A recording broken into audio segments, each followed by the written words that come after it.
நீங்கள் பார்த்துக் கொண்டிருப்பது நியூஸ் 21 செய்திகள். தமிழ்நாடு செய்திகளை உடனுக்குடன் தெரிந்து கொள்ள நியூஸ் 21 செய்திகளை பாருங்கள். உண்மை, உழைப்பு, உயர்வு. சாலையோரத்தில் அமைக்கப்பட்டிருந்த தொட்டியின் ஸ்லாப்கள் உடைந்து 5 அடி பள்ளத்தில் விழுந்த பசுமாடு. நாமக்கல் மாவட்டம் ராசிபுரம் பகுதி சேலம் ரோட்டில் உள்ள ஆஞ்சநேயர் கோவில் அருகே வசிப்பவர் குமாரகவுண்டர் மகன் ராமசாமி. இவர் தனது வீட்டின் அருகே பசுமாட்டை மேய்த்து கொண்டிருந்தார்.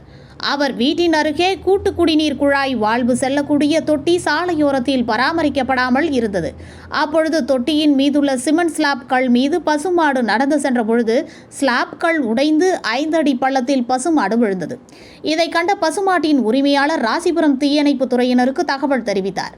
தகவல் அறிந்து சம்பவ இடத்தில் வந்த தீயணைப்பு துறையினர் கிரேன் உதவியுடன் பத்திரமாக பசுமாட்டை மீட்டு உரிமையாளர்களிடம் ஒப்படைத்தனர்.